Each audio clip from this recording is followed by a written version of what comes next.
The source claims that Combs, Diddy, who's 55 years old now, is convinced that the guards are out to get him and say he's getting all kinds of intimidating side eye looks from other inmates. The quote says he's barely eating because he's saying he's being served maggot infested food and being treated worse than a rat, end quote, according to the source. Now, this part is where I go, dang, man. The food, everybody know the food in jail is bad. But being served maggot infested food, now it makes sense why he's fighting so hard to not get another day in jail because of what he's going through behind the scenes. Because most people be like, well, you beat the serious charges, bro. If you got to do 2 or 3 years, that's a win for you. But if you experiencing it the way Diddy is experiencing it, you like, bro, I got to get out of here. You done went from yachts, private jets, escargot, champagne, and mansions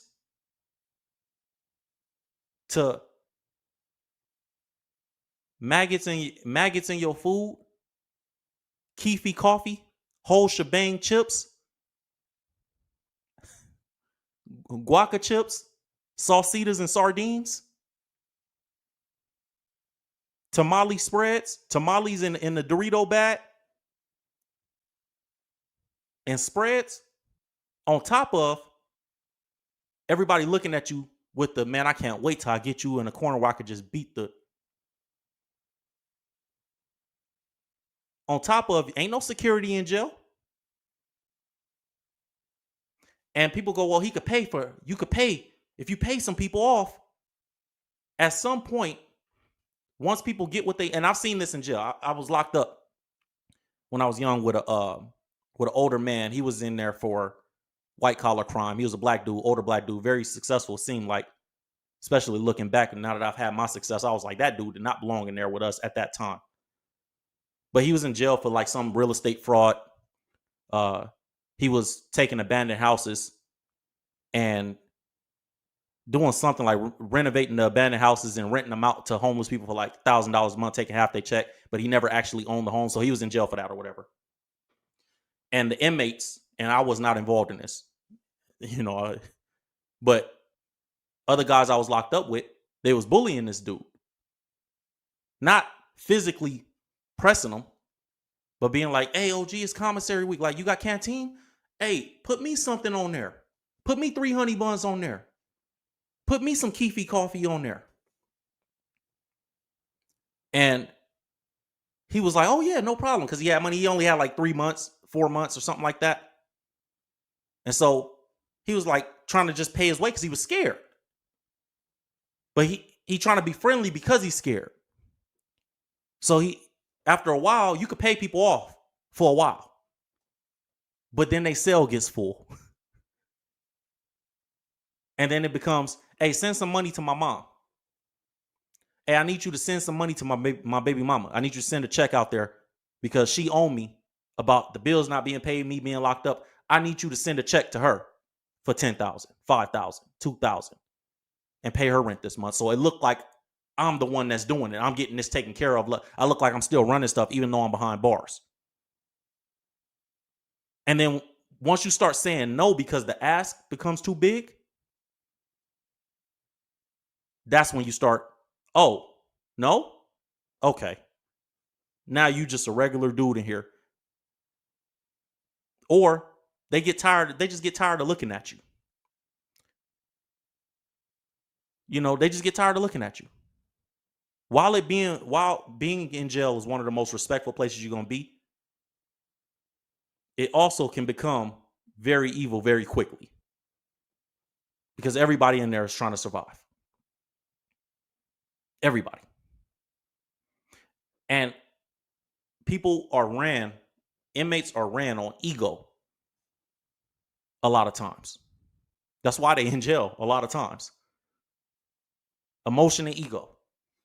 So Diddy might have been able to pay people off for a while. But then after a while, they go, what, you think you better than me because you giving me money? What, you think you better than me because what? Nah, I gave you this and I took care of it. Well, so what that mean? What that mean? You owe me? That's how they'll talk to you. So it'll go from here to here real quick. And you be like, oh, I thought I was doing something. And you're not. So now they're saying that it's getting, and then you have people that cycle through as well. You know what I'm saying? You have people that cycle through. So it's like this person was here for 3 months. They was protecting you, but now they going home because he ain't sentenced yet. So it's like, oh, this person was protecting you, but now they going to they beat their case, so they going home. So they not gonna be here to protect you. So now you got a whole new group of dudes that you got to do it all over again for and build.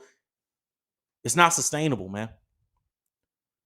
And then you got trustees that are working the trades, the food trades. So when the article says he's barely eating, quote, he's barely eating because he's being served maggot-infested food and treated worse than a rat. It's because you got some inmates that are serving them trays, making them trays. Hey, this one is special for the Mr. Superstar back there. Telling you, man, he got a lot of things working against him. He got a lot of things working against him. The article goes on to talk about Diddy's potential pardon from Donald Trump, which Donald Trump, after meeting with 50 Cent, said that he would not pardon Diddy. But it says that meanwhile, while waiting for his scheduled sentencing of October 3rd, Combs is pinning all his hopes on getting a pardon from President Donald Trump. Said the two used to be friends back in the day, with Trump calling the hip hop honcho a good friend in 2012. But by 2020, by the election, Diddy changed his tune and said Trump should be banished. But even if the president pardons him, it may be too late, the article says. It says, quote, having been so traumatized behind bars, Diddy will never be the same person again. He wants a pardon, but he should be careful what he wishes for, because it will be hell on the outside as well. I wonder what that means. Because it will be hell on the outside as well. And this was said by one source who points out that even if he gets a pardon, Combs is still facing numerous civil cases brought by his alleged victims. So they're saying, bro, even if you get the pardon, you still got to go out and face these 200 civil cases. Look, man, there's a lesson for this for all of us. And I know sometimes we look at these entertainment news topics and we go, man, there ain't nothing. I ain't got nothing to do with that. But no, we can all pull a lesson from this, because all of us are going to have some level of success, God willing. And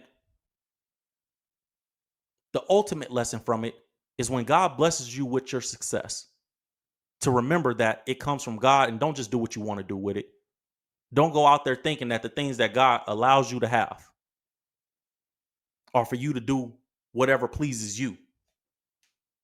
And we all guilty of that. How many times have we got a job that we prayed for, or money that we prayed for, and said, God, if you just give me the money to pay this bill, I promise you, I'll take care of this bill and I'll never go back in debt again. And then as soon as you got the bill paid, you went and bought that new car off the lot and took the loan.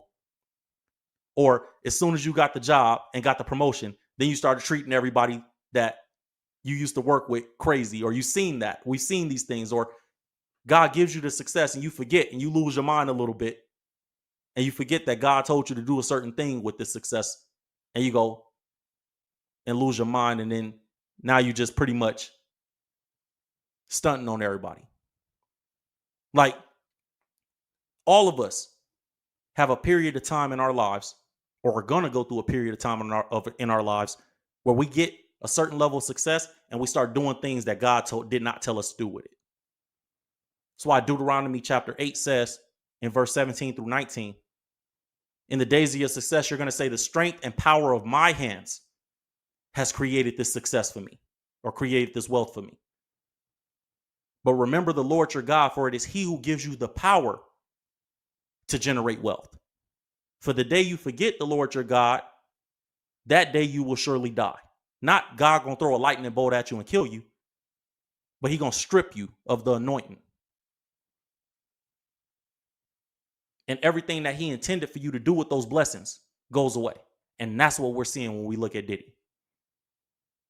God is giving you, because I believe Diddy knows God.